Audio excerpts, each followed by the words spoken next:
Уважаемые зрители, звучит государственный Республики Беларусь.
Всех приветствую на женском футболе. Приглашаю вас в Могилев, где в 28-м туре Днепр сыграет против брестского «Динамо». Вот такая афиша нашего поединка. Надеемся, что будет интересный футбол. У нас встречаются команды из середины таблицы, хотя совсем...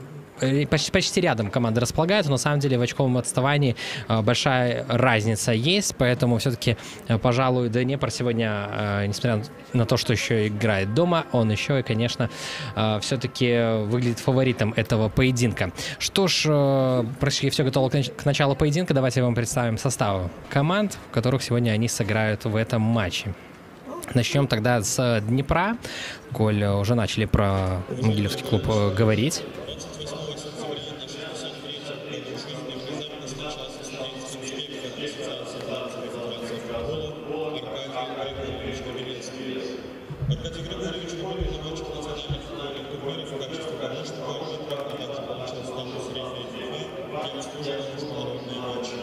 После завершения карьеры арбитра на протяжении многих сезонов работа в качестве судейского инспектора на матчах турниров под эгидой АГФ. С 1991 года работал в области старшего преподавателя базовых спортивных игр факультета физической культуры Гродненского государственного университета имени Ленина Купала. В связи с этим просит почтить память Аркадия Григорьевича минутой молчания.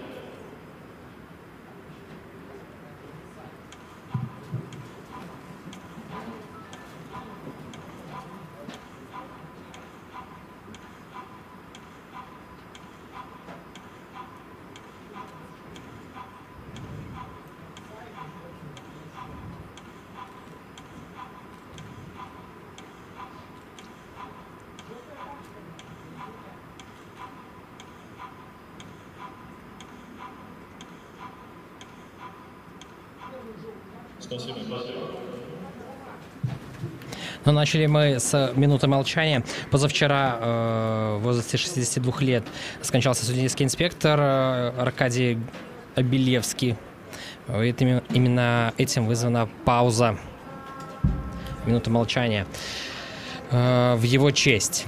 Конечно, выражаем соболезнования его близким. Ну а теперь как раз-таки можно и к составам приступить. Давайте начнем с хозяев. Все-таки Днепр, номер 12 в воротах Коломейцева Корбут Светлана, номер 3 Карина Таваревич, номер 4 Арина Иванова, номер 5 Марина Пушкарь, номер 9 Валерия Барбаренко, номер 11 Алина Конева, 13 Ксения Карпова, 15 Каролина Житко, 16 Яна Домин, 17 Татьяна Нестюкович и 23 Юлия Денисенко, капитан команды.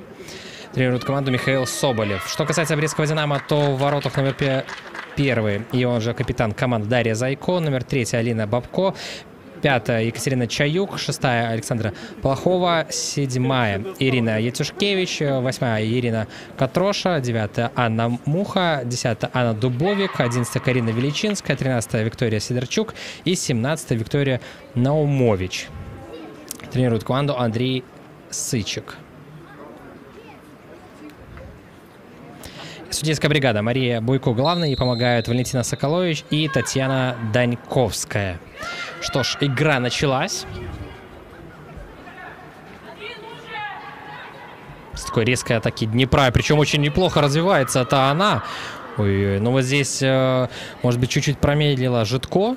Хотя уже на первой же минуте, на первых секундах даже Днепр имел шанс создать опасный момент у ворот брестского «Динамо». Неплохо открылись, явно какая-то домашняя заготовка, она проходила. Причем продолжают соперницы из Бреста вот так спокойно давать продвигаться вперед. Вот лишь только сейчас, да, какие-то помехи начались для атаки Днепра. Но так волнительно начинается матч для всех поклонников брестского «Динамо». Так вот, я говорил о том, что команды из середины турнирной таблицы рядом располагаются, но на самом-то деле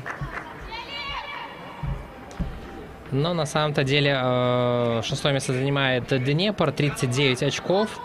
8-е место брестское «Динамо», но у них всего 20 баллов. То есть, в общем-то, таблица так разделилась на, по сути, 3 части. Это, понятно, «Динамо» Минск и ФК Минск во главе таблицы, решает, кто же станет чемпионом страны. А вот дальше такая плотная группа из девушек до 19 лет. Зоркбыду, Сморгонь, Днепр и Витебск.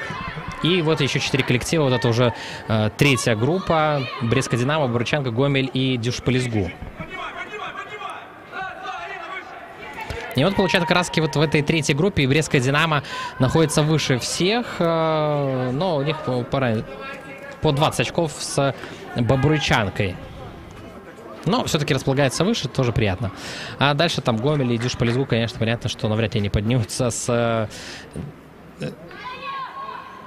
Так, давайте так скажем, прыгнут выше 10-го места. Даже можно вот эту третью группу еще на 2 части разделить, так, по сути. Потому что Гомель и Дюшполезгу навряд ли конкурентки Бобруйчанки и Брестскому «Динамо». Так что вот главный соперник Брестского «Динамо» — это как раз Бобруйчанка. Ну и к тому, что вроде как команда располагается совсем рядом, но на самом деле Днепр подходит в качестве фаворита, причем такого очевидного. Видим, что вынос не получается.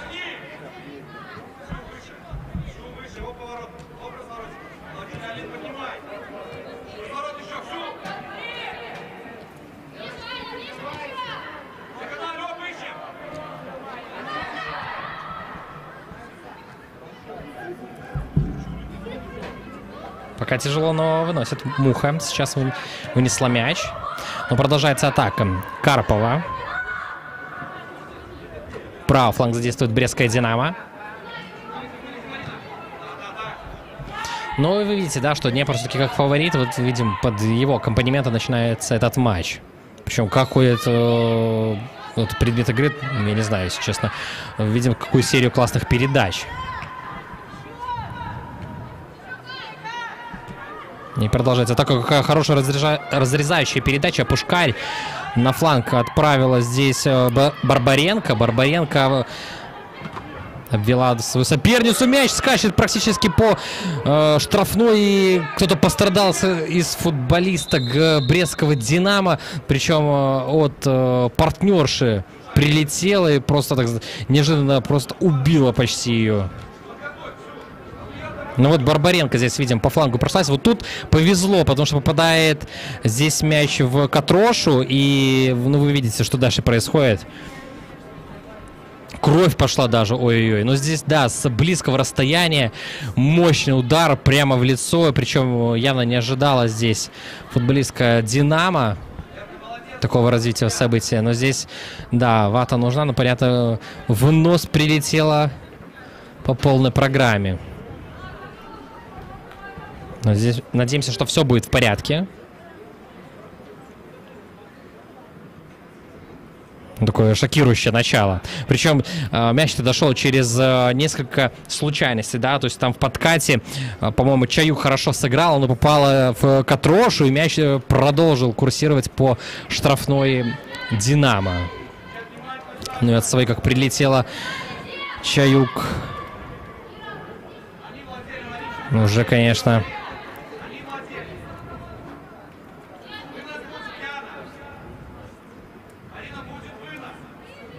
Нужно время, чтобы прийти в себя.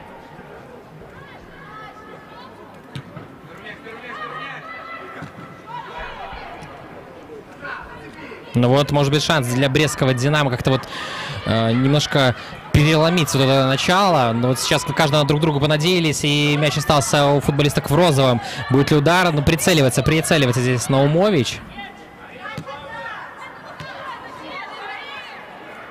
Ну, а теперь уже контратака, и уже Нестюкович летит вперед. Замешкалась, но, в общем-то, обвела соперницу и обостряет. Неплохо. 17 номер-то Днепра. Сбрасывает в центр. Будет ли удар издали? Товаревич приложилась. Но мяч пролетает мимо ворот, хотя было очень неплохо. Но здесь было очевидно, что третий номер будет прикладываться по мячу и будет заряжать издали. Поэтому, я думаю, голкипер ожидал этот удар. Но полетел, кстати, неплохо в угол.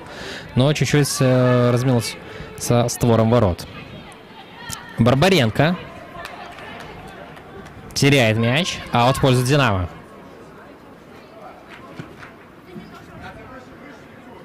Но мы видим, что Чаюк на поле. Все с ней хорошо, это уже неплохо.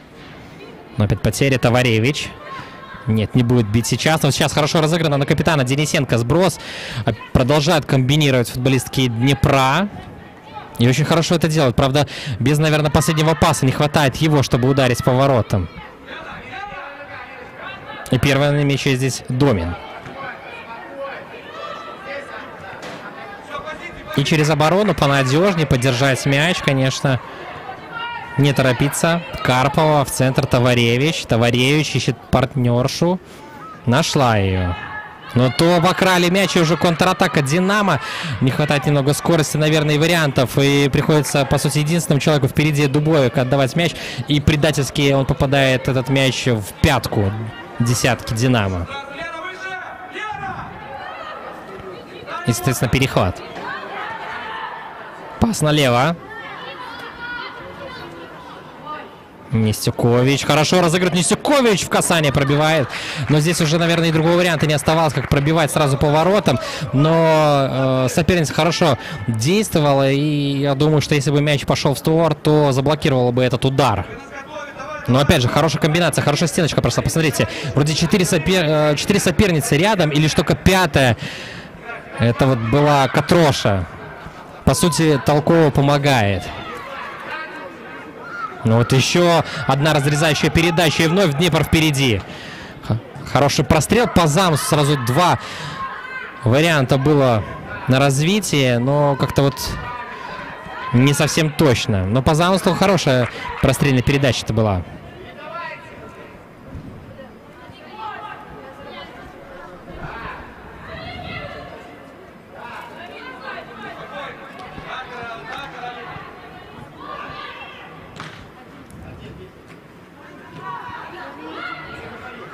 Вновь мяч от Днепра.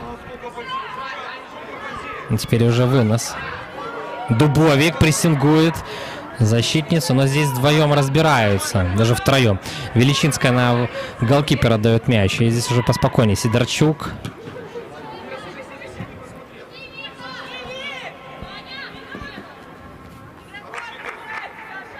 Ну, видим, что Конева здесь спокойно. Да, Конева, конечно же, не Величинская, а Конева отдавал передачу на вратаря. Карпова.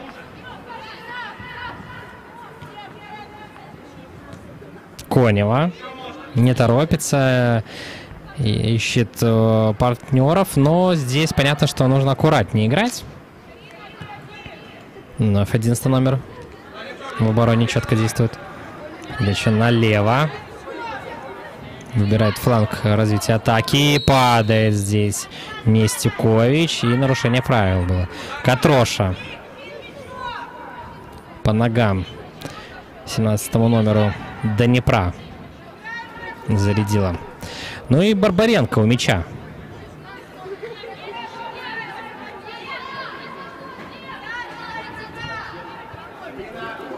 длительная подготовка к этому стандарту.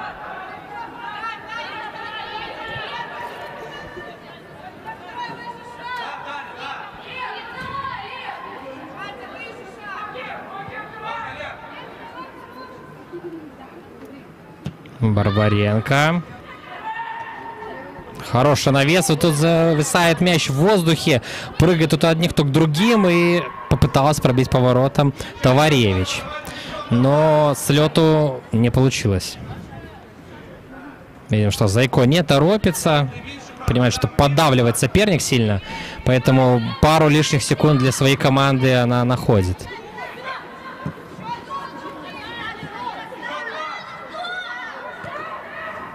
Передача назад. Здесь уже не так многолюдно в обороне Днепра. И соперницы побольше. И поджимают они Конева. Поджали Днепр. Барбаренко пришла на помощь. И что? У кого же мяч останется? А мяч останется у Динамо.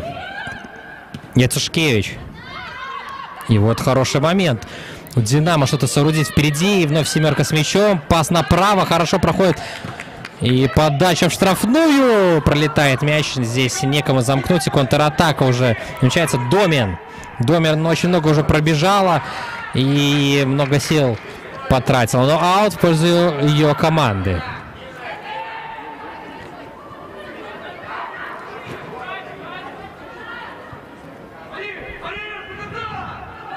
Ну вот, пожалуй, впервые в этом матче Динамо Брест владеет мячом.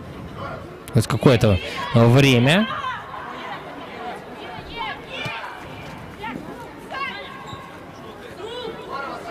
Но здесь видим Товаревич.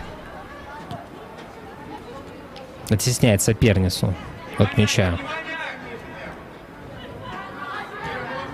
Ну вот неплохо продвинулись футболистки Динамо. Поджали соперниц.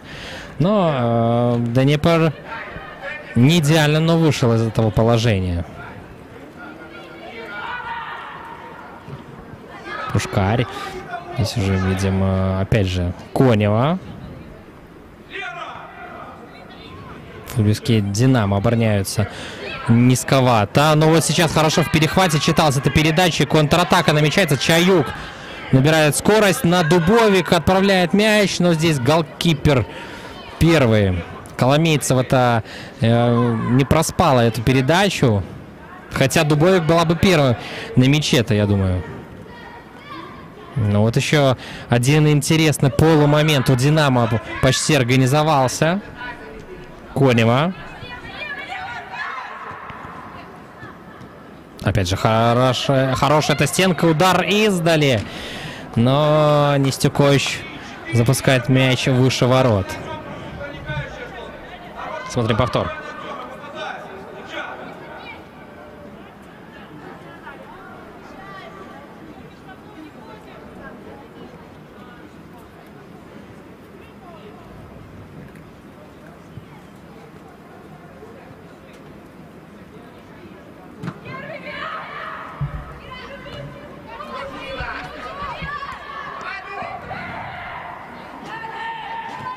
Дубовик, опять же, пытается прессинговать, есть силы.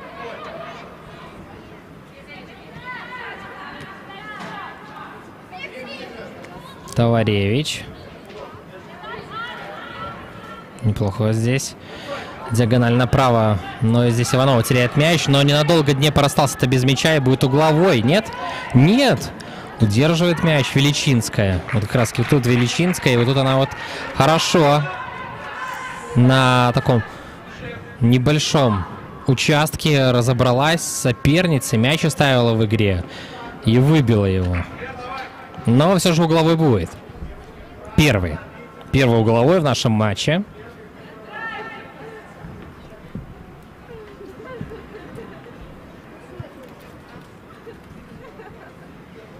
И не спеша Барбаренко отправляется на угловой.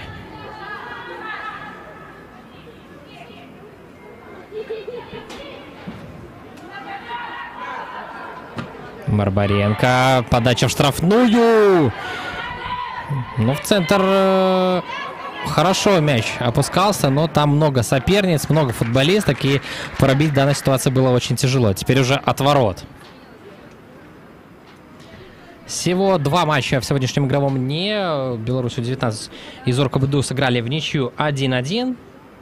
Это, пожалуй, хорошая новость для Днепра. Соперницы поделили очки. Но для этого нужно еще, конечно, самим победить.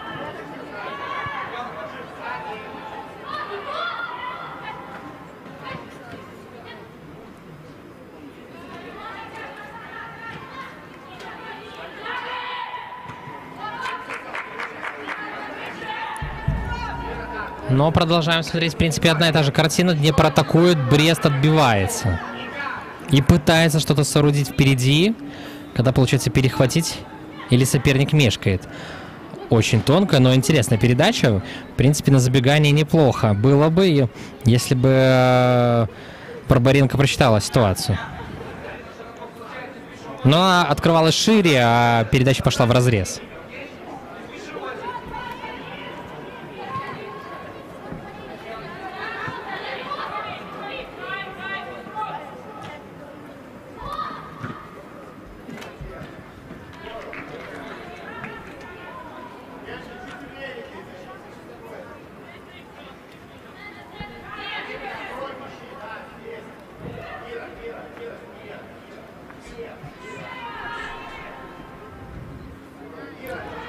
Брест быстро теряет мяч, и уже опасная атака Днепра может быть, но много футболисток Динамо в своей штрафной, поэтому так легко не пройти. Хотя и так у Днепра очень много получается для такой обороны Динамо. Видим, сколько стенок проходит, сколько передач в касание, удары в касание. Много проходит, но на самом-то деле за 17 минут-то и вспомнить нечего, да, именно по створу, по-моему, ни одного удара у Днепра при всем преимуществе.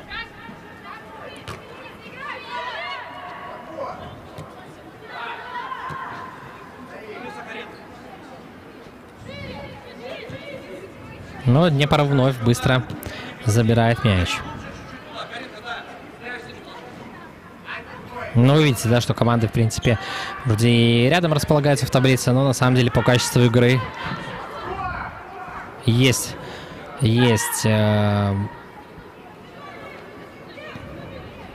разница, причем серьезная. Зайко, мы видим опять, да, понимает, что нужно передохнуть. Ну вот сейчас неудачно вела мяч, но благо Величинская, нет, все-таки теряет мяч. Аюк приходит на помощь. Никто не знает, кто же будет выносить мяч, за что браться, кто будет отдавать мяч, кому. И очередные потери. Причем в опасной близости от штрафной.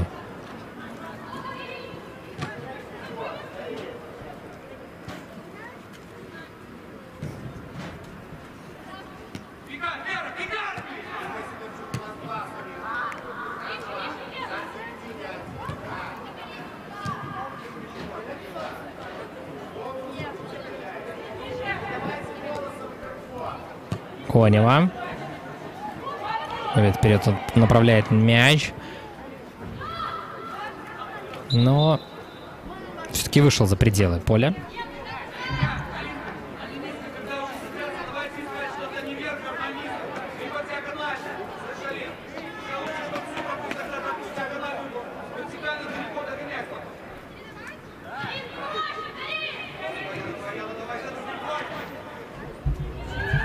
Ну, сейчас хорошо получается у Динамо выйти из обороны, но опять же потеря.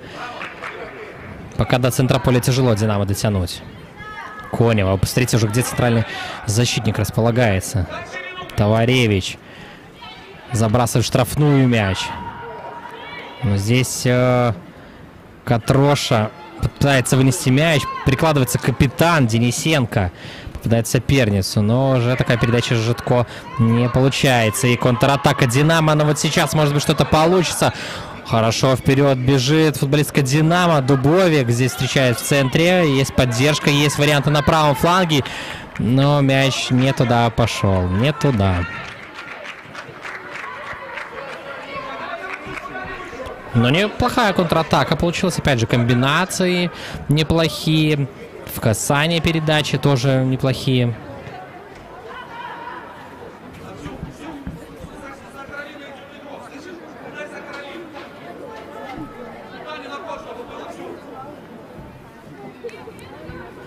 Зайко. Мощно вперед. Опять же, Днепр перехватывает, но благо здесь уже Катроша будет первый на мяче. И аут в пользу Динамо.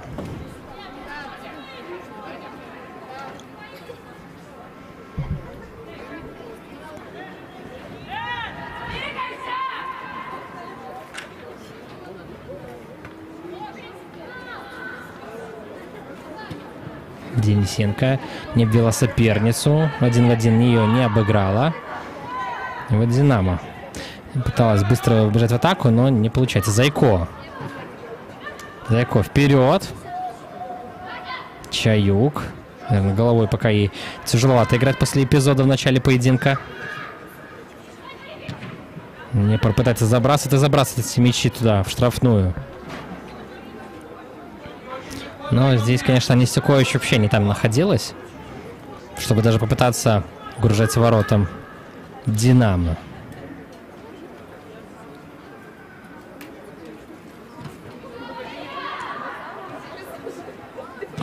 Зайко под давлением голкипер. Ну, почти до центра дотянула Динамо. Иванова. Чаще все-таки левым флангом атакует Днепр.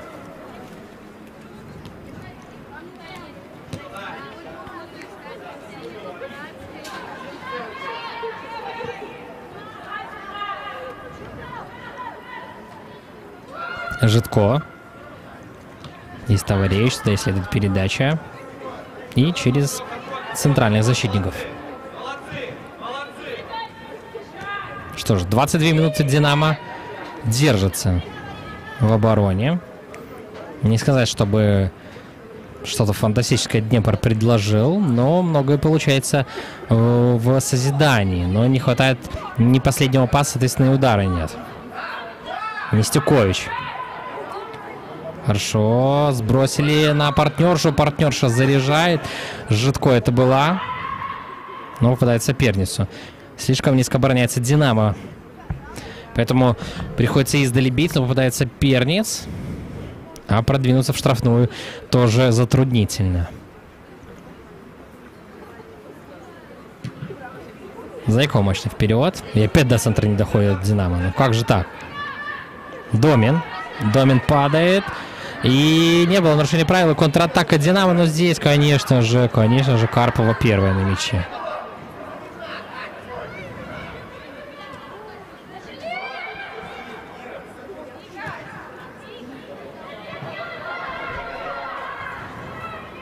Бабко. Бабко ошибается. Иванова. И нарушение правил. Пока без желтых карточек в нашем поединке. Но и не грубая игра пока что.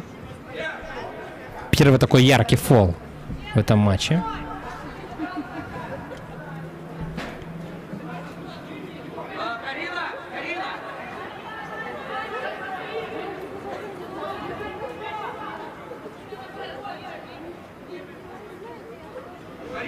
Ну и вновь у мяча Барбаренко. Может быть, Житко... Нет, Барбаренко. Здесь какая-то домашняя заготовка. Денисенко. Вновь на фланг. Улетает мяч. Ой-ой-ой, пятка красиво, конечно, но там не прочитала партнерша и не было адресата в той зоне. Не было здесь нарушения правил, но совершенно одна футболистка Динамо. И что? Ну ничего. Но хотя бы мяч через центр перебили.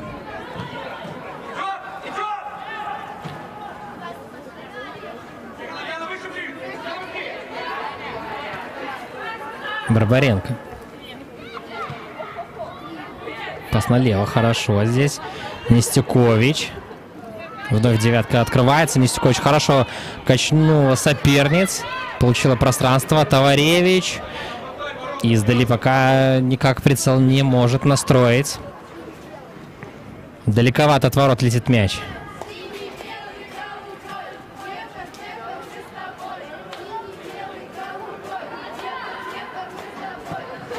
И как жестко сразу встречают футболисток «Динамо».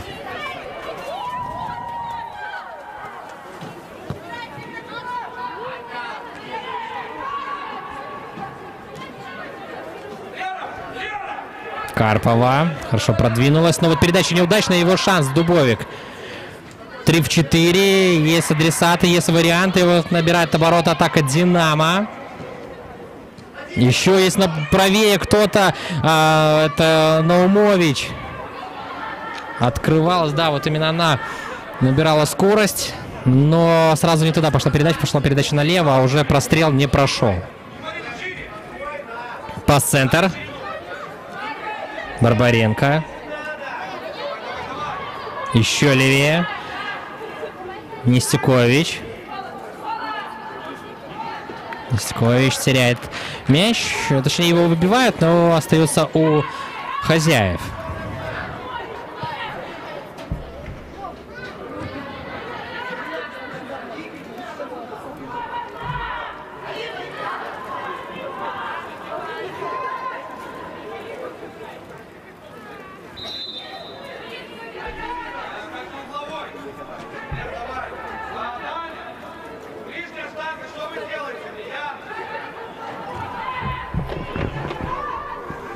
Угловой.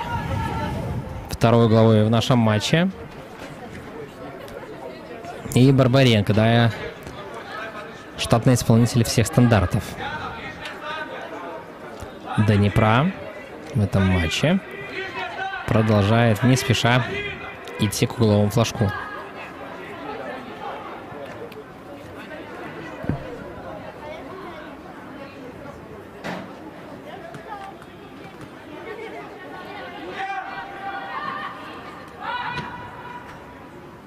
Навес на ближний, но здесь вынос. В плане работы в штрафной «Динамо» очень неплохо смотрится.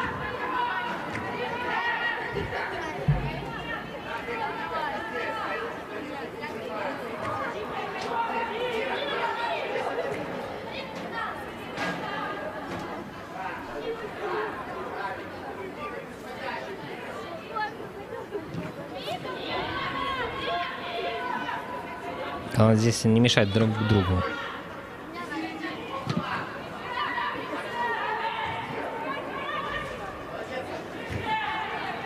Конева. Направо дает передачу. Хороший забег по правому флангу Иванова, но здесь потеря.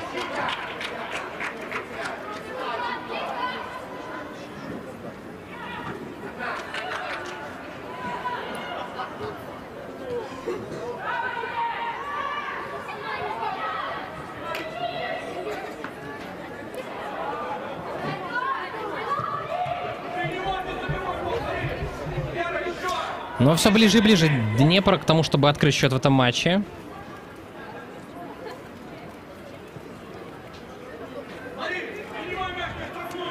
Видим, что наседает Днепр на ворота «Динамо». И все ближе-ближе к воротам. И прижимается «Динамо» невольно из-за этого.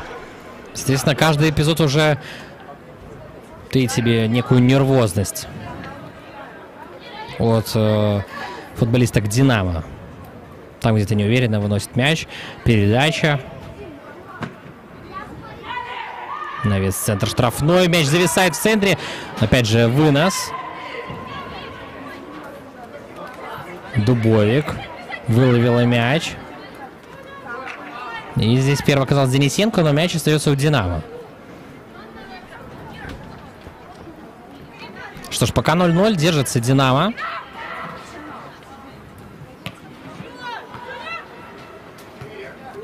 Но вот перехват Барбаренко хорошо прочитал ситуацию. В забег здесь Нестюкович. Нестюкович одну-двух соперниц практически одним финтом здесь убрала. Но чуть-чуть не получилось. Конева. Ставит корпус грамотно. И мяч остается у Днепра.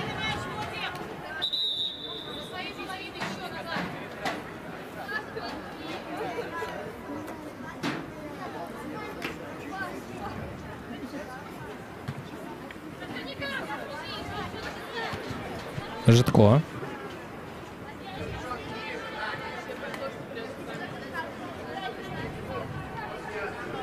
Карпова.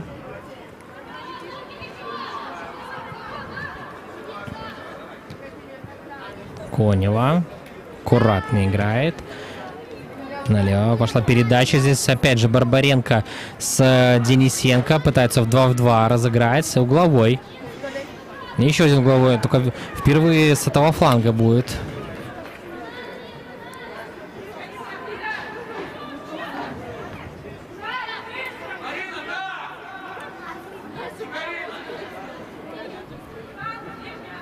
Ну, может быть, перерастет количество в качестве того Днепра. Подача на ближнюю! И 1-0. И 1-0. Сейчас становится Домин. Отличается на 32-й минуте. И Днепр все-таки забивает. И все-таки переходит это количество в качество. В этой ситуации Зайко как-то не ожидала этого удара, но сейчас становится 1-0. Смотрим, подача в штрафную. И вот здесь, ух, как получилось, по-моему, даже пяткой, что ли, забивает Домин. Классно у него получилось в этой ситуации сориентироваться, подстроилась под этот навес. И, может быть, и Зайко должна все-таки была выходить, я не знаю. Как-то вот вальяжный мяч летел практически по вратарской. И здесь Домин все-таки отличилась.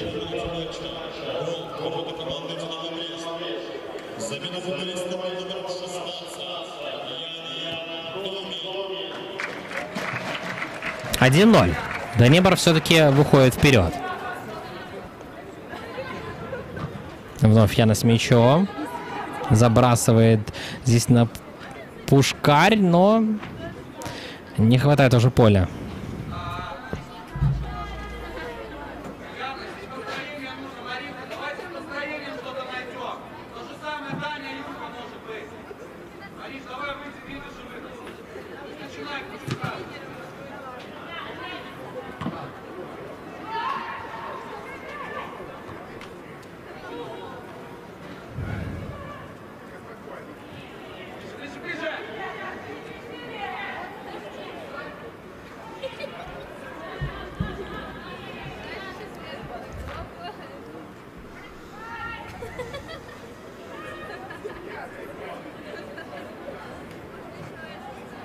Аут.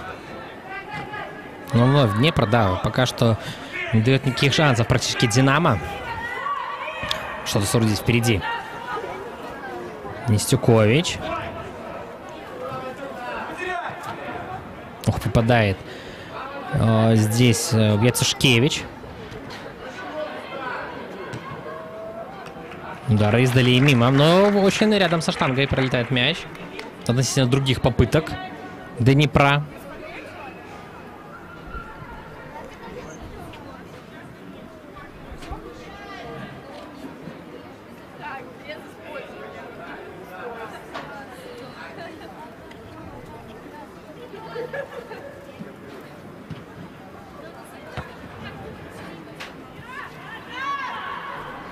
Видим, что Днепр легко отбирает мяч, но здесь было положение вне игры.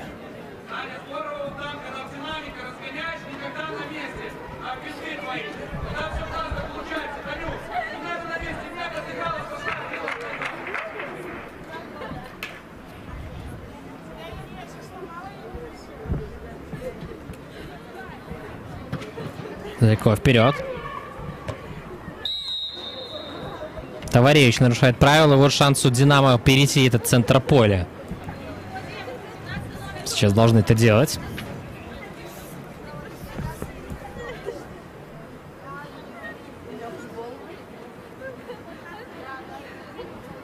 Так массово еще Динамо в первом тайме не ходила вперед.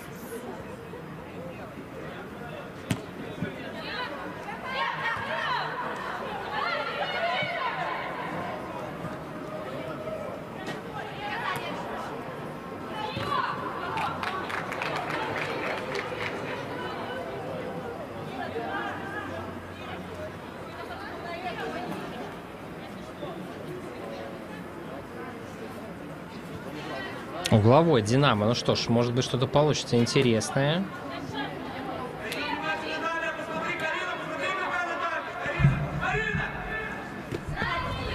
Давайте посмотрим за это атакой. Катроша направляет мяч в штрафную, вынос. Ой-ой-ой.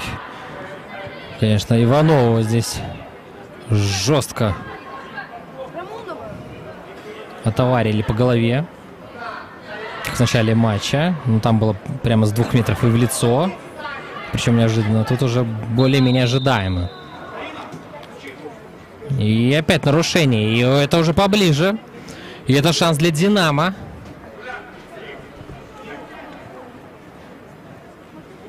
Что-то соорудить впереди. Вот это, наверное, самый пока явный момент, чтобы создать опасность у ворот Коломийцевой. Что ж, давайте посмотрим. Был угловой, ни к чему не привел. Может быть, получится штрафного. Домашняя заготовка, но... Ой-ой-ой, но здесь недооценила соперницу. Житкова в этой ситуации легко прочитала. Но «Динамо» хотя бы сумел отвести игру от своих ворот. Заброс вперед. И здесь кто, вратарь или нет? Да, вратарь все-таки должен быть первым на мяче. Хотя сделала пару шагов назад Коломейцева.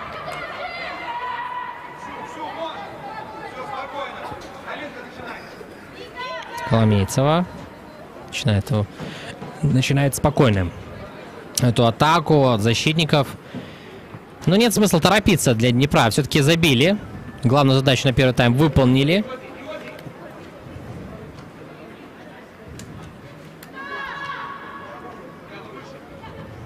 Смотрим, опять же, серия классных передач. И все проходит и влево, и вправо, и пяткой. Вы посмотрите, что творится-то. Барбаренко! Ой-ой-ой, ну прямо по позиции голкипера ударила. Мощно, но прямо в Зайко полетел мяч. Мы видим, опять же, серия передач. И пяткой все пролетает, и все проходит. Но прямо в центр. Хотя Днепр, кстати, не так хорошо играет дома в этом чемпионате. В принципе, находится на 7-м месте по игре дома в нынешнем сезоне.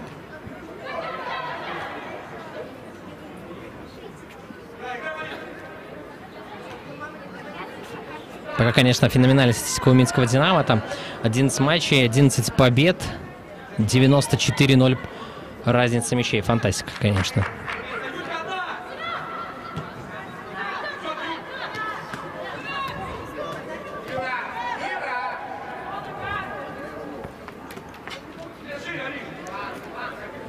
Денисенко. Парашютик такой летит. Чуть-чуть выше пролетает. Чуть-чуть и мог бы нырнуть прямо в сетку. Траектория была хорошая.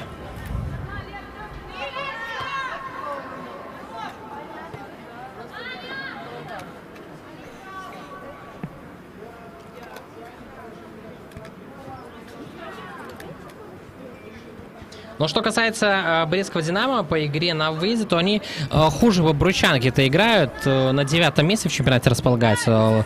Хуже только Гомель и Дюшполизгу, соответственно.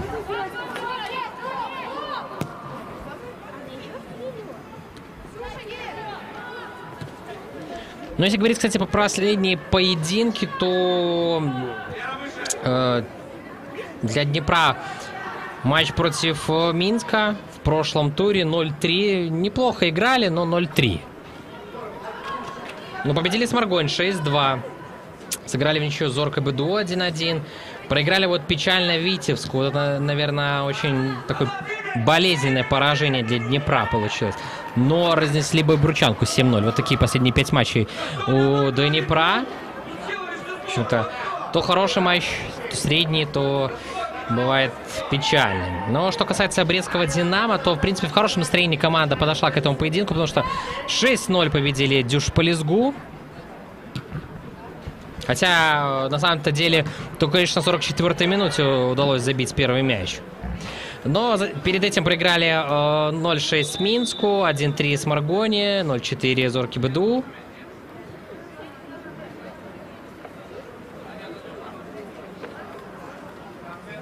Все-таки последние поединки команд.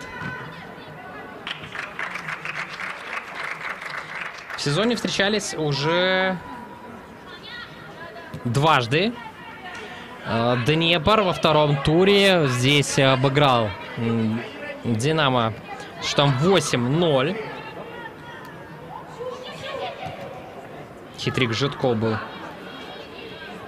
Ну а во втором круге почти выиграли в сухую, но пропустили в концовке. 2-1. Победили скромно. Но сейчас мы видим 1-0. Голы брестскому Динамо даются с трудом. В матчах против Днепра. Ну, в чемпионате, в общем-то, хуже только у Гомеля и Дюшполизгу. Бобручанка чуть больше забила, но Бобручанка больше пропускает. Причем заметно. В 1,5 раза больше, чем Динамо Брест. То есть Динамо Брест, в принципе, неплохо выжимает. Точнее, скорее, наверное, Бобручанка хорошо выжимает. Брестская Динамо идет плюс-минус ровно. Но Бобручанка, конечно, много пропускает. Но это дела Бобручанки. Что касается Днепра, то неплохо смотрится в атаке, неплохо в обороне. То есть, в общем-то, средние показатели по забитым, по пропущенным.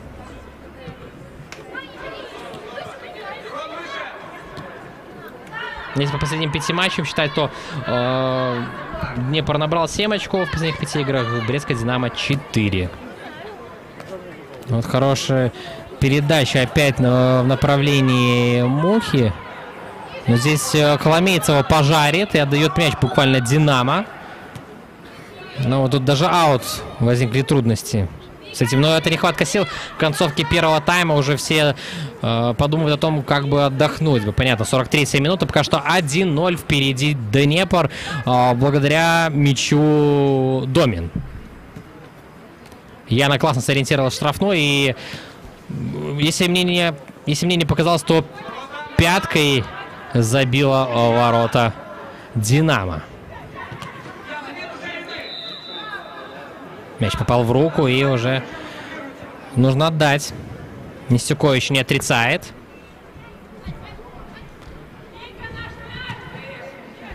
Муха отправляет быстро на левый фланг.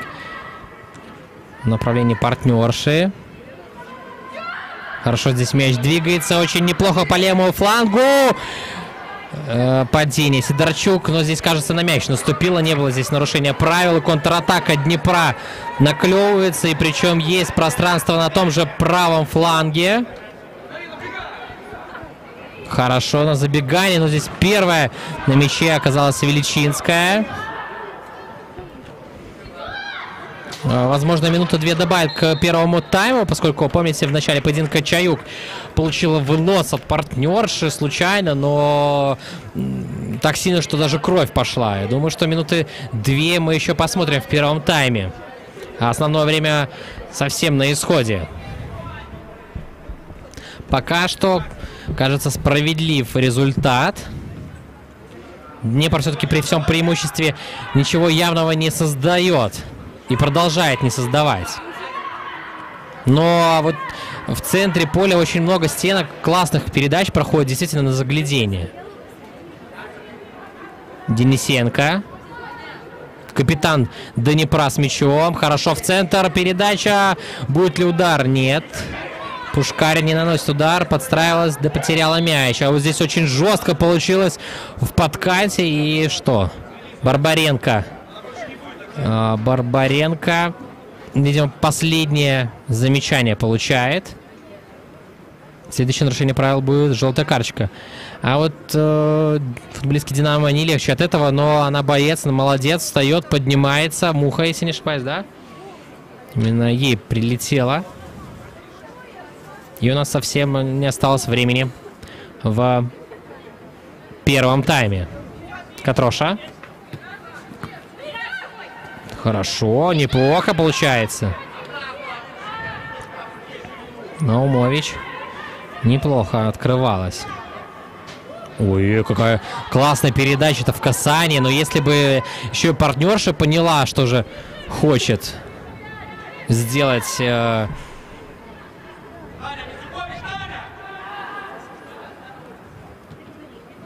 ее коллега, то было бы вообще классно разыграно. Конева. Диагональ направо. Мы видим, что компенсированное время уже пошло.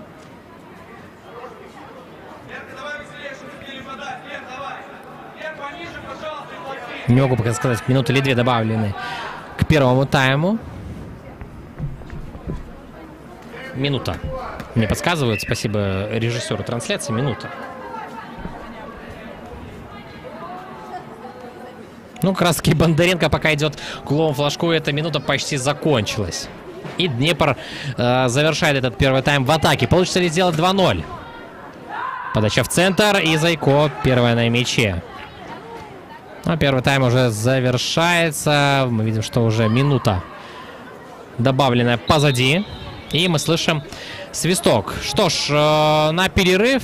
Через минут 12 мы вернемся на этот стадион. Пока Днепр впереди с счетом 1-0. Единственный мяч на счету Домин. Пока отдохнем.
Возвращаемся на стадион в Могилев, где Днепр после первого тайма выигрывает Динамо со счетом 1-0. Единственный мяч на счету 16 номера команды Домин. Что ж, вроде как без изменений после первого тайма. Поэтому давайте зачитаем составы команд. Динамо Брест. В воротах номер 1 Зайко, капитан команды. 3 Бабко, 5 Чаюк, 6 Плохова, 7 Яцушкевич, 8 Катроша, 9 Муха, 10 Дубовик, 11 Величинская, 13 Сидорчук и 17 Наумович. Что касается запаса, то 20 номер Анна Ковалевич, 4 Дарья Мышленник, 14 Виктория Габришук, 15 Любовь Гомозова, 16 Екатерина Казак, 18 Елизавета Хандога. Вот, ой-ой-ой, момент какой на первой минуте второго тайма у Днепра возникает. В штангу попадает мяч. Еще один шанс. И пролетает мяч рядом с воротами. Повезло Динамо. Давайте посмотрим за этим моментом. Вот одна из... Какой сейв Зайко. Да, отвлекся на состав. Вот посмотрите, что вытворяет Зайко. Одна из первых подач, которая действительно прошла. И какой сейв Зайко. И добивание в штангу. И было еще один подход к воротам через 10 секунд. И пролетает мяч мимо. Но здесь уже Зайко бы явно не выручил, если бы мяч пошел хотя бы в створ ворот. Но, может быть, еще раз штанга спасла бы. Но вот это начало Днепра. Холодный душ для Динамо. 18 номер, давайте закончим. Хандога. 19 номер Анастасия Крахмалова. Это касается состава Динамо. Тренирует команду Андрей Сычик. Что касается Днепра, то в воротах 12 номер Коломейцева, Корбут, 13 Товаревич, 4 Иванова, 5 Пушкарь, 9 Барбаренко, 11 Конева, 13 Карпова, 15 Житко, 16 Домин, автор мяча, 17 Нестюкович, 23 капитан команды Денисенко. Что касается запаса, то первый номер Анна Залетова, второй номер Анастасия Михайлова. Ну, давайте посмотрим за это атака Динамо. Если еще и Динамо чем-то подобным ответит, будет интересно. Нет, не получается. Анастасия Михайлова, второй номер. 7-я Виктория Барлюгова, 8-я Маргарита Лазаренко, номер 14 это Зайнаб Ибрагимова, 21-я Полина Курильчик, 26-я Виолетта Лагутенко, и 27-я Валентина Нижегородова и 97-я Евгений Якусик. Тренирует команду Михаил Соболев. Что касается судейской бригады, Мария Буйко, Валентина Соколович и Татьяна Даньковская. Вот такое начало у нас второго тайма. Не думаю, что как-то будет отличаться второй тайм от первого. Днепр полностью играет первым номером. Динамо лишь в редкие контратаки пытается убежать с переменным успехом. И всецелом заслуженно на 32-й минуте Днепр вышел вперед. Но держалась Динамо неплохо. В принципе, не сказать, что Днепр что-то фантастическое вытворяет в атаке, да. То есть вот эта атака, которая не закончилась голом на первой минуте второго тайма, такого в первой половине мы не видели. Еще один заброс, Зайко. Такого в первом тайме мы не видели. Это самый яркий момент, который не закончился голом. Хотя не сказать, что голевая атака какая-то была, не знаю, каким-то плодом каких-то комбинаций, которые проходили у Днепра раз за разом. Какая-то серия классных передач. Просто навес, и хорошо здесь Домин подстроилась под эту навесную передачу и отправила с 2-3 метров мяч в ворота. Карпова. Не проходит передача. Сидорчук. Вперед. Есть помощь. Эти пятки, они, наверное, лишние. Не стоит в таких простых ситуациях пяткой отдавать, что-то мудрить. У Динамо и так не часто мяч, чтобы еще вот такое что-то вытворять. Дубовик. Ну и тяжело, конечно, против Коневой и Карповой. Очень тяжело в десятке Динамо. Зацепиться за мяч, что понятно, игра вторым номером. Но первый тайм, в принципе, заслуженно. Днепр ведет по его итогам. Вот кажется, ни больше, ни меньше, да. То есть, в общем-то, с учетом преимущества по владению мяча, Днепр, наверное, должен был что-то забивать. Но больше, чем на гол, Думаю, Днепр не наиграл в первом тайме. При всем давлении. Ну вот этот подход, да, в начале второго тайма. Как-то уже... Можно сказать, что Днепр, может быть, на второй мяч уже наигрывает. Стремительно. Товаревич.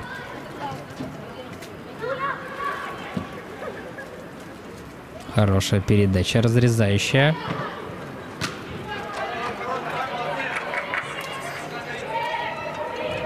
Товаревич вновь.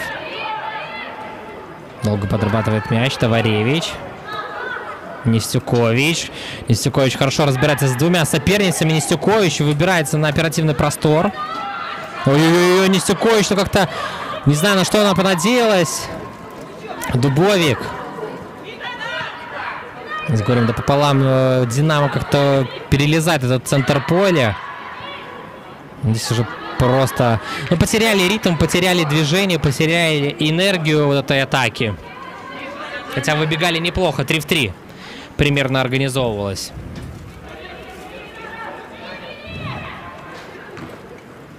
Но потеряли ритм, и уже все не в попад как-то шло. Чаюк, вы посмотрите, Чаюк набирает скорость.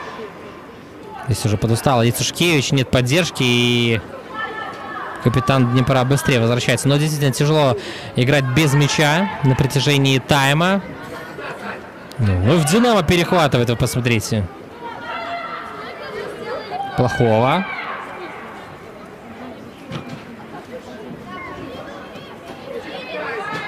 Дубовик пытается изо всех сил зацепиться. Конева.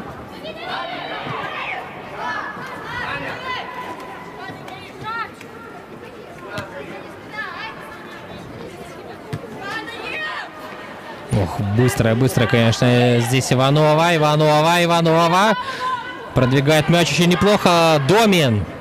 Уже в штрафной. И мяч зависает во вратарской. Но попадает в соперницу. Муха. Чей же мяч? От ворот. Никакого углового.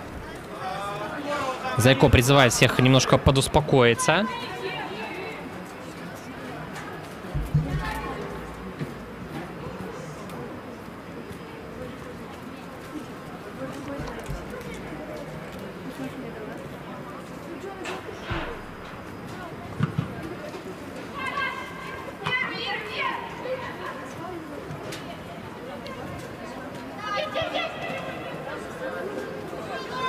Ой, Карпова что-то на сложном могла доиграться. Иванова. Тем более, что как-то в этом тайме неплохо начали футболистки из Динамо. Цепляются и цепляются.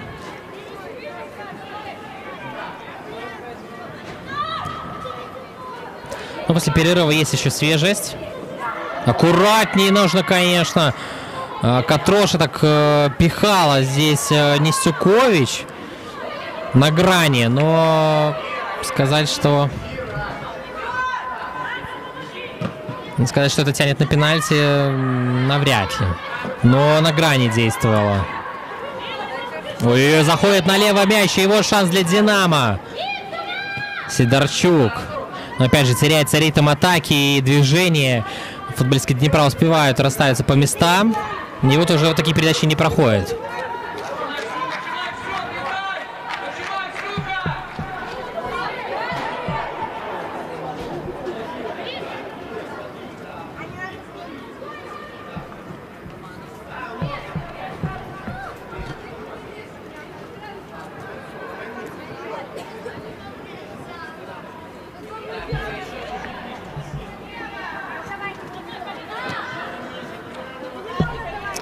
Днепр. Опять идет в атаку.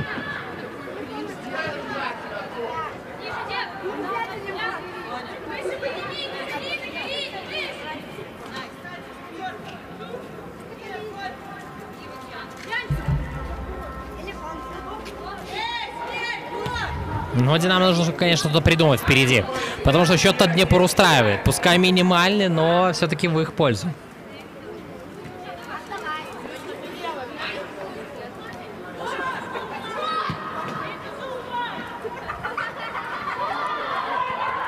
Стюкович уже, видим, особо не вступала в борьбу, и мяч улетел за пределы поля.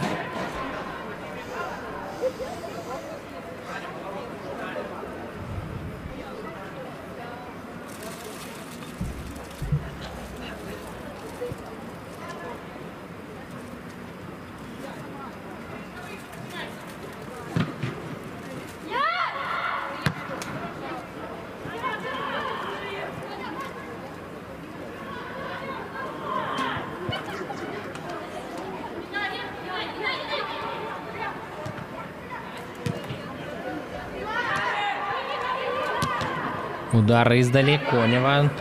Ну, это уже что-то совсем на интересном от 11 номера. Еще один удар издали, но здесь прям по центру Зайко. Да, пока вот единственный мяч Домин приносит победу Днепру в режиме лайв. Но еще до конца матча далековато. Но Динамо пока не дает повода усомниться в том, что Днепр сегодня наберет 3 очка. Ну вот Домина, что в Сморгоне в прошлом сезоне была, позапрошлом в Минском Динамо, то есть потенциал у этой девушки есть, причем приличный. Но вот пока она одна отличилась, для нее это второй мяч в этом сезоне.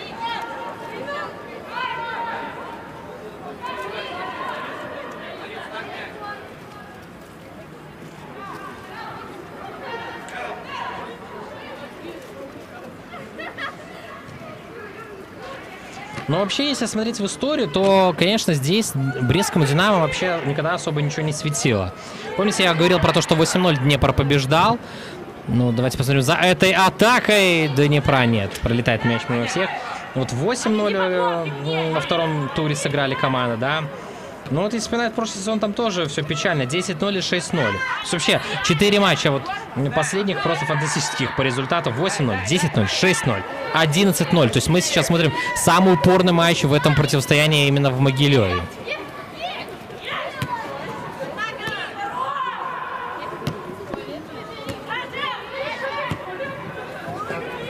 Чаюк неплохо переводит на правый. Динамо-то в этом тайме как-то почаще переходит хотя бы центр поля и дает нам повод хотя бы минимально, чтобы усомниться чуть-чуть в том, что Днепр сегодня победит. И вот замена. И обе у Динамо. Дубовик уходит, вместо нее Хандога выходит. И вместо Катроши выходит Крахмалова. Вот такие два изменения. Дубовик подустала за первый тайм, несмотря на то, что Динамо особо не атаковал, но Днепр часто играл через центральных защитников, и Дубовик постоянно прессинговал и старалась что-то зацепиться за мяч, рывки постоянные, потому что лишь на быстрых контратаках Динамо в первом тайме себя продемонстрировала. В общем-то, Дубовик наелась. Видно, что уже подустала и не хватает активности. А Динамо нужно что-то придумать впереди. Но Днепр хорошо держит, хорошей хватки. Динамо.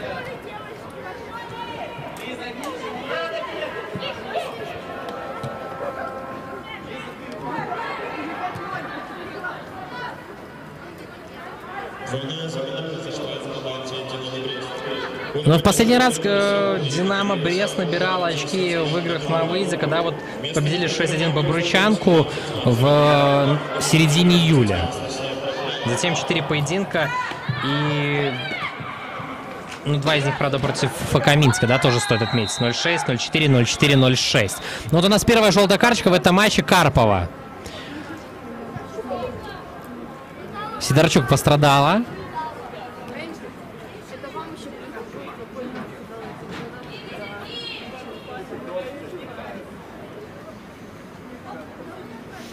Да, жестко здесь получилось.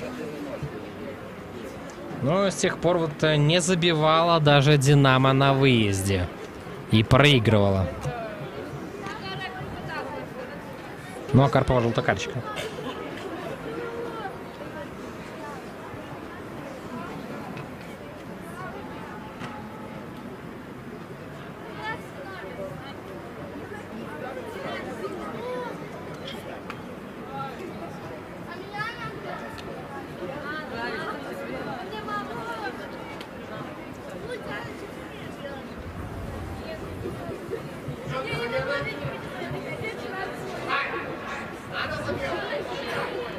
Видим, что тяжело. Сидорчук. Возможно, понадобится замена, но, в общем-то, должна продолжить этот матч. Но тяжело, видим, 13 номеру «Динамо». Неплохо оживила игру во втором тайме. В общем-то, и неплохо смотрелось в первом.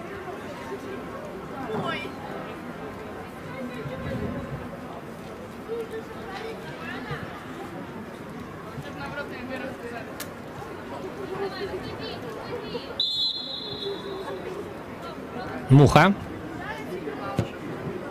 Вперед отправляет мяч. Киксанула футболистка Днепра и улетает за боковую. Но нет, здесь геройский Иванов оставляет мяч в поле. И на капитана дают точно передачу. Днепр идет вперед. Но здесь сама Муха и подчистила центр. Ну, посмотрим, что Хандога сможет впереди сделать. Пока прессингует, старается 18 номер «Динамо». Но этого пока мало.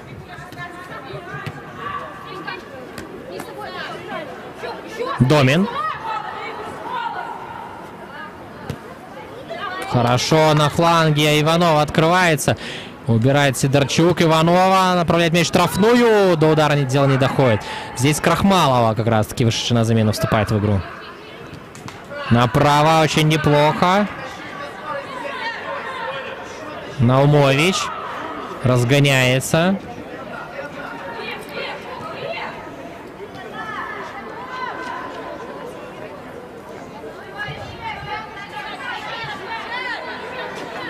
Конева.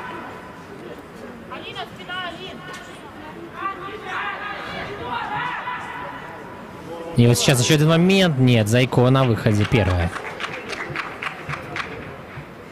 Может, и Днепру стоит как-то оживить атаку.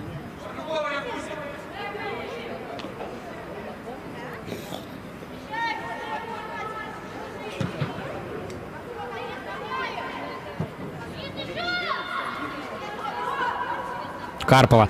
Конечно, может так доиграться. Карпова уже не первый, не второй раз во втором тайме вот так играющий издевается над соперницами. Но когда-нибудь да ошибется. А там уже помочь сможет только Коломейцева.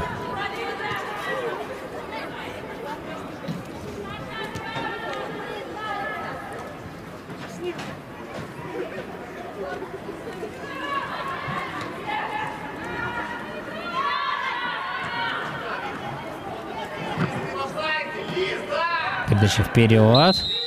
Но положение вне игры. Хандога не уследила.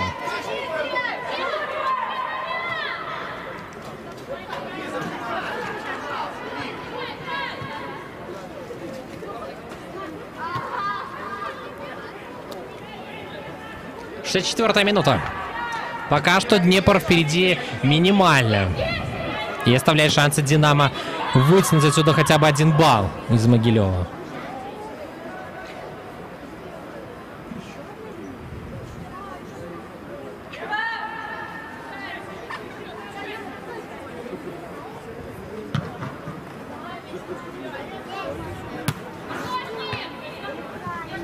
Тяжелая передача.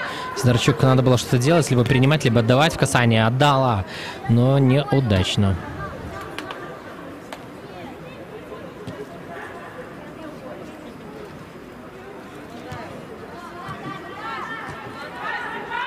Нестюкович. Неплохо смотрелась в этом матче. Немножко подзатухло в последние минут 10.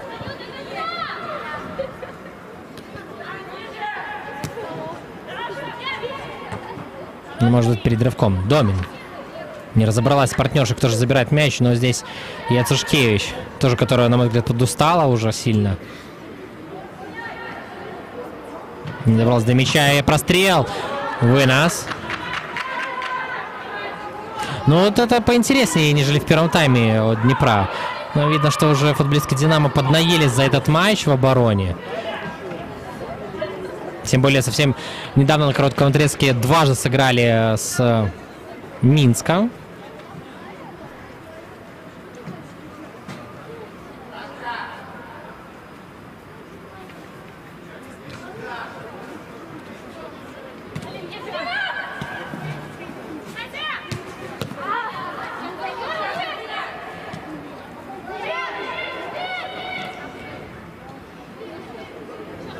Нестюкович. Нестюкович ошибается. На перехвате вновь футболистки Динамо неплохо действуют. И на забегание. Здесь пал или пропал, как говорится. Либо потеряешь мяч, либо 1 на 1 убегает твоя партнерша. Сидорчук, браво, конечно, в падении, красиво. И набирает скорость атака Динамо. Яцушкевич, но здесь уже Яцушкевич уже настолько, мне кажется, просится почти на замену. Но вот там еще 2 футболистки Динамо скоро вступят в игру, и у Днепра сейчас будет много замен. Кстати, кто-то на газоне от Днепра мы видим, да? По-моему, Нестюкович. Ну, возможно, нужна и замена на Динамо-то в атаке. Передача налево не проходит. И, конечно же, арбитр останавливает эту игру. Потому что на газоне находится футболистка Днепра.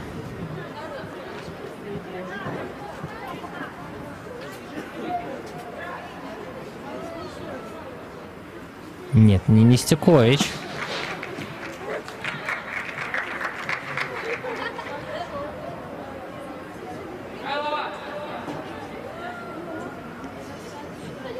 Как-то тяжеловато пока. Видимо,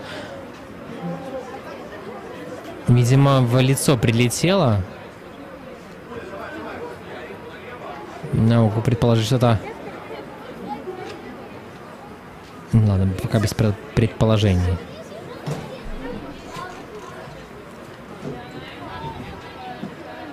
Но видим, что тяжело. Тяжело футболистки Днепра. Возможно, просто поплохело немного.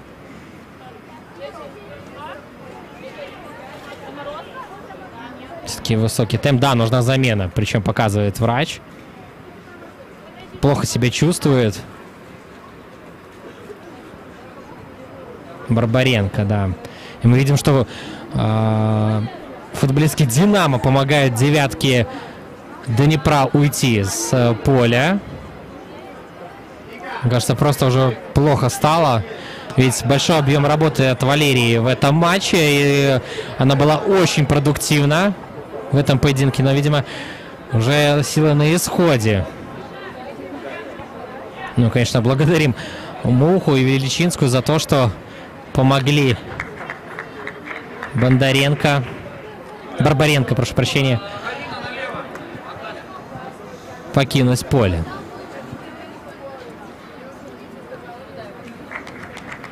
Так, замены. Нестюкович покидает. Да, подустала она. И вместо нее появляется на газоне Барлюгова. И вместо Денисенко вышла на поле Якусик.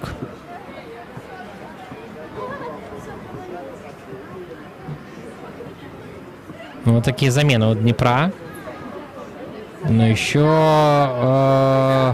Барбаренко не вернется на поле.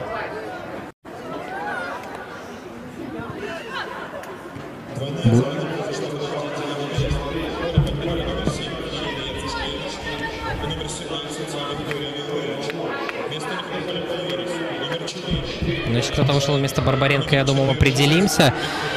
Вот сейчас как раз передача на левый фланг. Но там Иванова сейчас действует.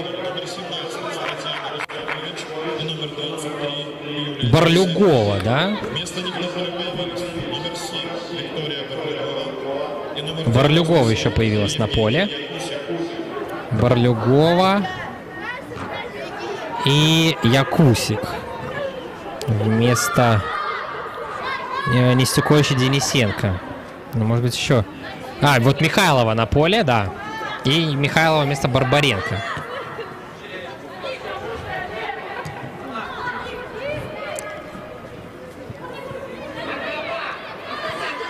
Так, ну еще были 2 девушки у Динамо стояли. Я так предполагаю, что... Так, Габришук я видел на поле. Я думаю, вместо Яцушкевич. Не вижу как раз в центре поля. Ну вот еще одна футболистка Динамо явно должна была появиться. Сейчас присмотрюсь. Хорошо здесь разбирается Михайлова. Михайлова штрафную направляет мяч. Здесь Пушкарь. Михайлова будет сама. Нет, не будет она пробивать. И аккуратнее нужно выходить. Сидорчук. Нет, на перехвате уверенно играет Михайлова. Нет, не Михайлова, это Товаревич. Барлюгова.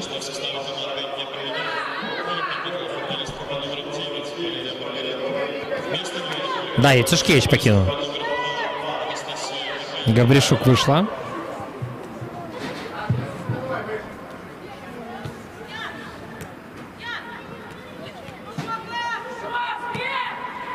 Ну вот хорошо сейчас получается Пушкарь. Нет, ее прострел не проходит. Вынос на отбой просто. Ну хорошо, Динамо обороняется изо всех сил, но вот 0-1. Очков не дадут за этот результат. Хотя отважно сражаются.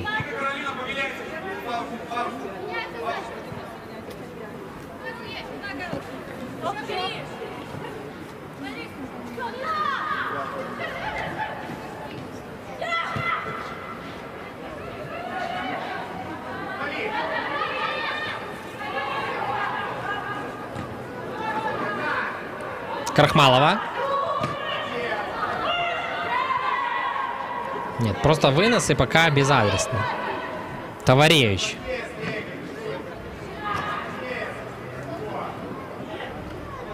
Якусик не зацепилась за мяч. Ой, красиво сейчас получилось. И вперед быстро направляет мяч. Хандога направо сбрасывает. Есть кому в принять эту передачу. И вот краски вот и Мышленник. Видимо, ее на поле. И она появилась.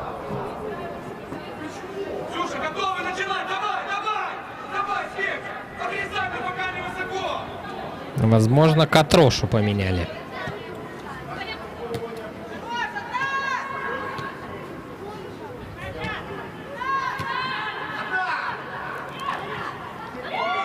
И вот шанс для Динамо! Ай, нет, офсайд. Ай. Какой моментище был у Динамо. Но Днепру, конечно, нужно активизироваться, потому что вот еще один такой подход какой-нибудь, может быть, Динамо соорудит, и, казалось бы, их игра превратится в ничью.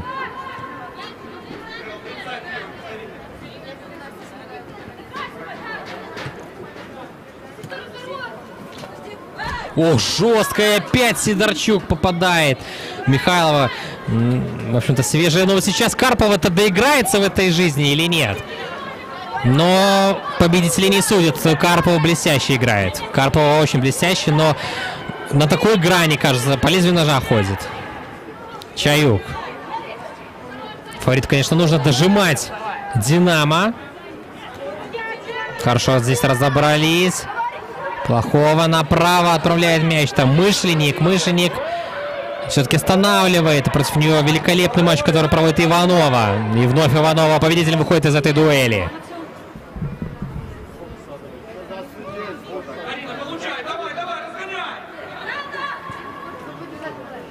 Карпова. —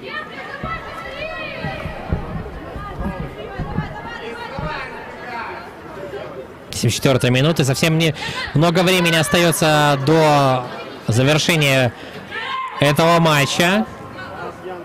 Домин, как красиво прошла двух соперниц. Великолепная и тонкая передача в центр не проходит, но вот здесь. Ой, как красиво! 2-0. Барлюгова. 2-0. Барлюгова.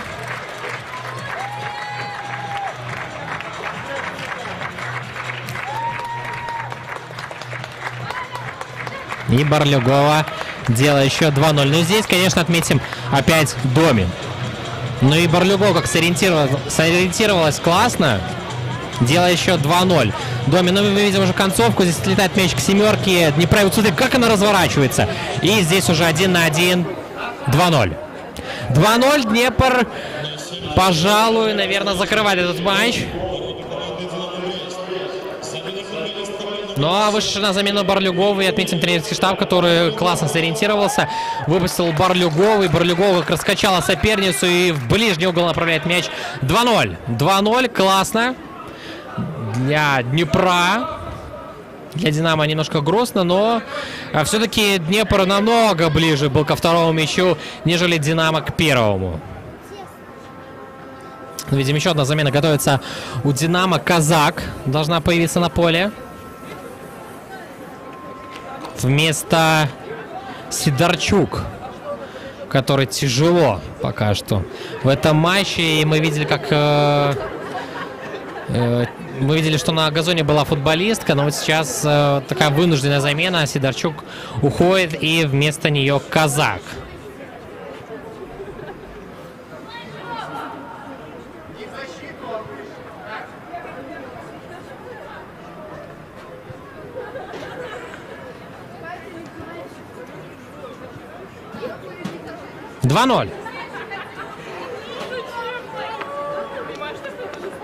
Особенно создали Динамо Брест, который футболистка по номеру 13, Виктория Сидорчук. Вместо нее на поле появилась футболистка по номеру 16, Екатерина Казак. Продолжаем.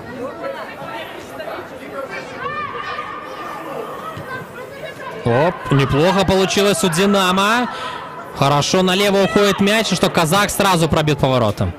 Но вот, кстати, первый удар в створ. Если не ошибаюсь, Коломейцева на месте.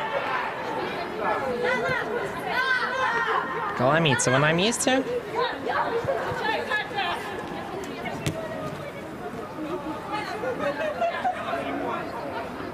И мяч уходит уже за пределы. Да, теперь Днепр уже явно не будет торопиться, не будет так наседать на ворота. Тут какая-то опасность еще витала в воздухе. Но сейчас уже поспокойней.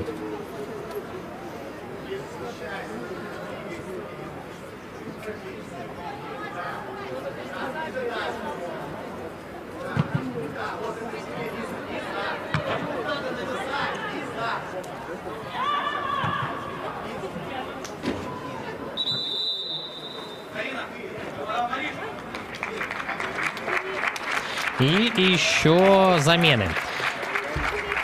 Товаревич уходит и Пушкарь уходит. Выходит Курильчик, 2007 года рождения девушка. 16 лет исполнилось в июле.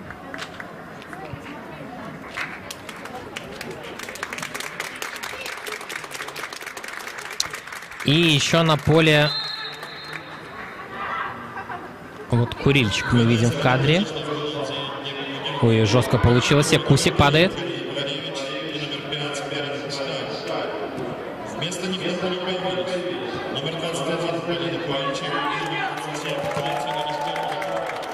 Плохо, конечно, можно понять, что говорит диктор. Но Нижегородова появилась. Вместе с Курильчик, вместо Товаревич и Пушкарь. Ну, 2-0 результат, в принципе, сделан, поэтому тренер может дать поиграть 16-летней футболистке.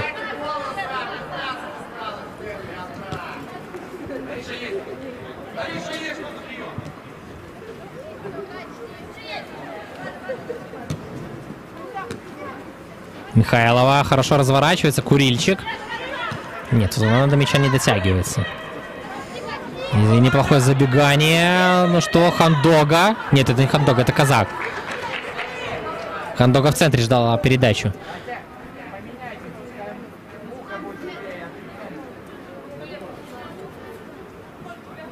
Бабко.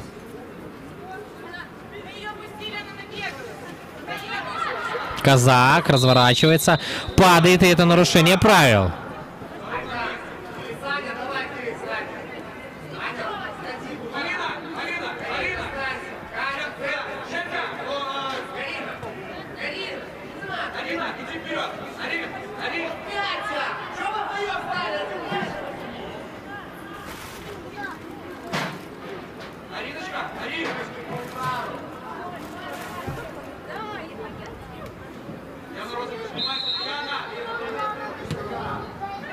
Домашняя заготовка от Динамо. Но здесь не проходит. В принципе, причем раскусили футболистки Днепра. Поэтому сразу под давлением осталось плохого.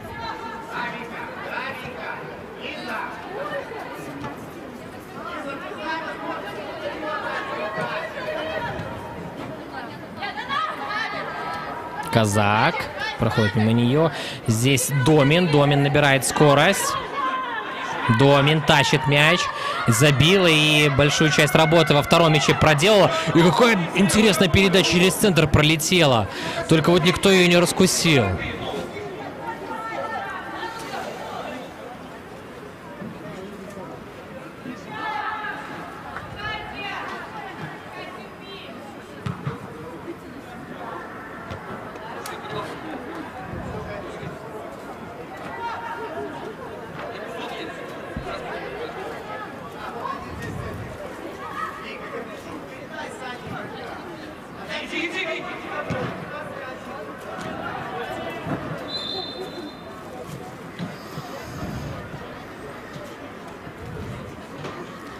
Вот вторая минута, совсем немного осталось до окончания этого матча.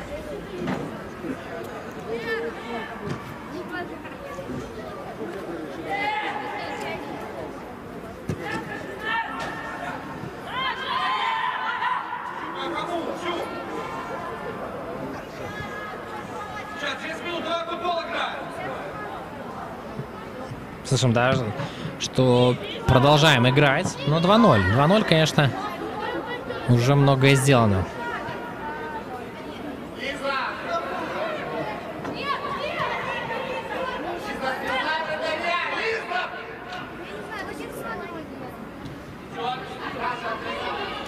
Давайте поговорим о следующих матчах команд. Днепр. Но совсем осталось уже немного до окончания чемпионата. Дальше Днепр, конечно, должен набирать очки. Играет против Дюшполисгу на выезде 7 октября. И 4 ноября играть будет против ФК Гомеля дома.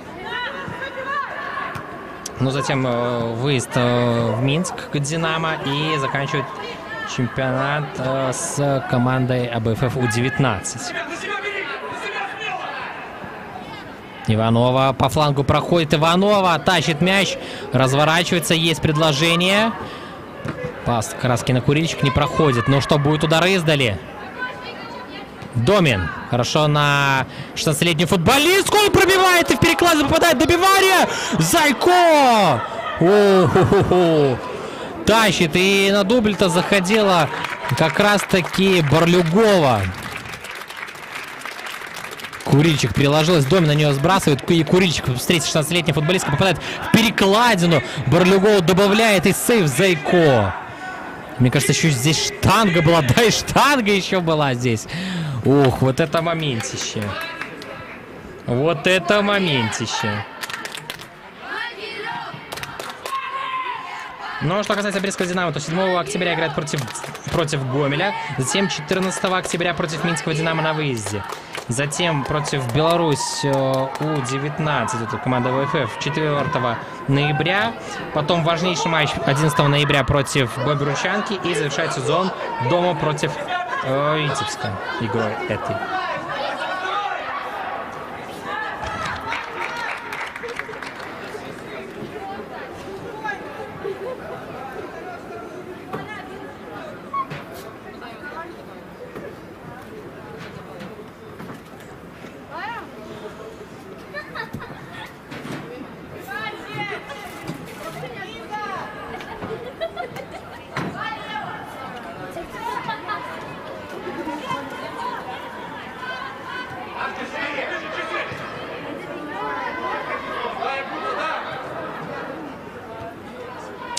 Что касается таблицы, то Днепр поднимается на 5-е место, обгоняя Сморгонь. Если наберет сейчас 3 очка, ну а Динамо останется с Бобручанкой на 8-9 месте по 20 баллов и продолжит свою борьбу за 8-ю строчку. Понятно, что выше уже в сезоне не поднимутся 8-й строчки, ну и ниже 9-го места Динамо тоже не опустится. Но вот Днепр тяжело будет достать до АБФФ У-19 и Зорки БДУ. Ну вот Сморгонь обгоняют. Но, в принципе, можно и до Зорки достать с командой АБФФ У-19. Но надо, конечно... Ну, тем более, что у Днепра 2 матча против аутсайдеров.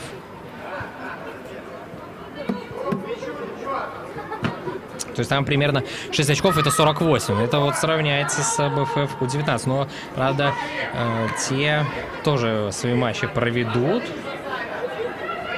Но там ФК Минск. ФК Минск и Сморгон. Они простые соперники. Еще нужно набрать свои очки. Якусик убегает в атаку.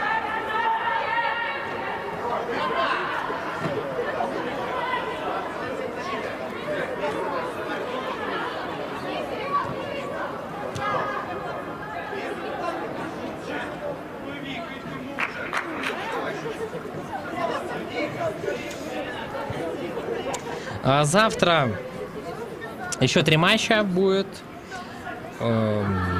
Бобручанка играет как раз против Витебска. Для Динамо этот матч интересен, я думаю, и всех поклонников этой команды. Но Гомель большое испытание против ФК Минска, а Динамо Минск сыграется с Маргонью. Вот такие игры в завтрашнем игровом дне. Но в этом туре Зорко БДУ 1-1 сыграла с командой БФФ У-19. И вот наш матч. 2-0.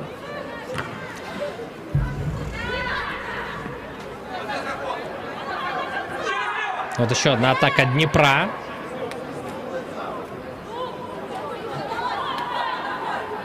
Карпова. Посмотрите, Карпова настолько обнаглела, что уже в атаку идет изо всех сил. Но ей позволительно. Она во всех единоборствах победителей, во всех таких микромоментах, когда вот кажется, ну зачем, на грани играешь, но она великолепно смотрится. А значит, имеет право так делать. Нижегородова.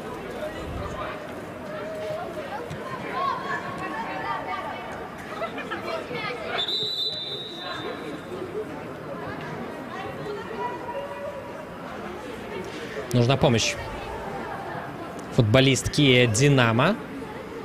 Но большая работа в обороне в этом матче. И тяжело. Тяжело, конечно, это выдержать физически. Видим, что сводит мышцы. А, здесь еще и такой момент, эпизод неприятный был, да, вот с Борлюговой, да. С ней попробуй поборись.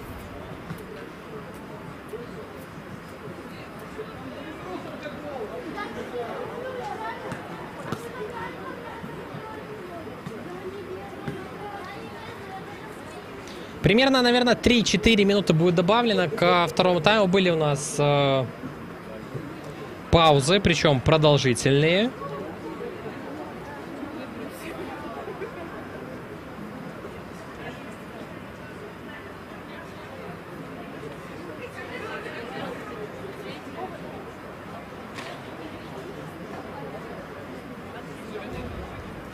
Ну, надеюсь, что все будет в порядке.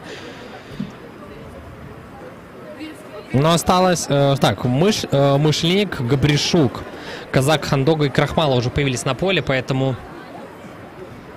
Видим, Чаюк. Да, Чаюк этот матч очень тяжело дается с самого начала. Как прилетела от партнерши прямо в лицо, разбили нос, кровь.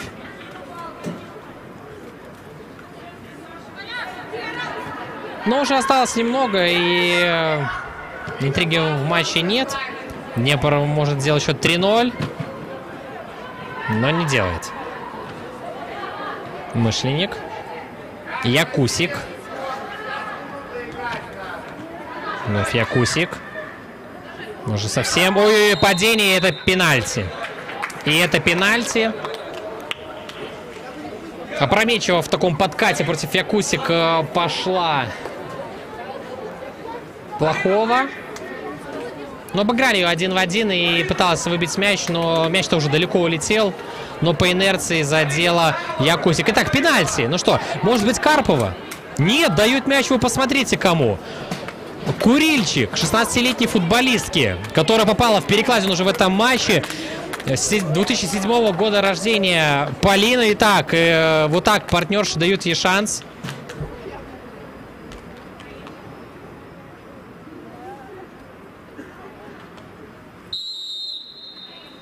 Для нее второй матч. И забивает. Забивает Курильчик. 16-летняя футболистка забивает за Днепр, делая счет 3-0. С пенальти. Ну, практически Зайку вытянуло, но удар получился классный. По силе.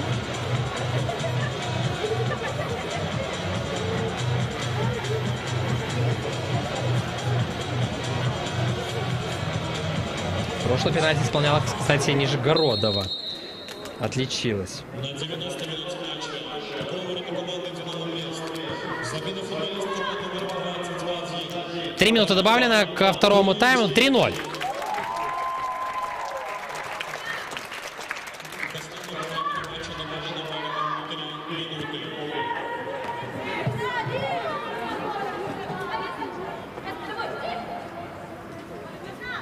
И Курильчик отличилась. Нижегородова издали.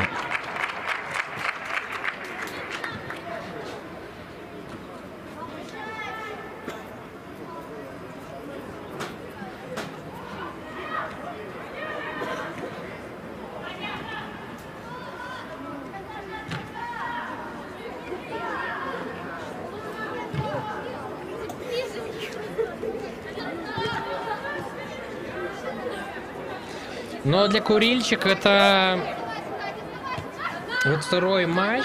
Я тут искал, где же она забила. Один мяч свой. Дюша по лезгу. 8-0 она делала счет в концовке матча. Но сейчас она делает счет 3-0. 16-летняя футболистка. Поздравляем ее. И, конечно, партнерши молодцы, что дали вот ей возможность. Но она могла забить, кстати, в перекладе уж попала-то. Но остается минута. Ну что ж, давайте подводить итоги этого поединка. Ну, я думаю, здесь никаких вопросов нет. Справедливая победа Днепра. Минимальное количество моментов Динамо. В общем-то, ничего интересного впереди не получилось создать. Некая нервозность все-таки присутствовала из-за того, что Днепр никак не мог забить второй мяч при всем его преимуществе. И это создавало какие-то, знаете, теоретические возможности для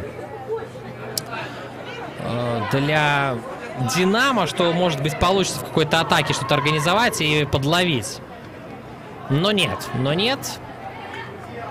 Ничего не получилось в этом плане. И Днепр все-таки дожал, сделав счет 2-0, ну и затем сделав счет 3-0. Забивали Доми на 32-й минуте, Барлюгова на 77-й и на 91-й минуте с пенальти отличилась 16-летняя Курильчик. Вот такой итог этого матча. Все на этом. Днепр побеждает Динамо с счетом 3-0. С вами был Алексей Рогалевич. До новых встреч на футболе. Пока.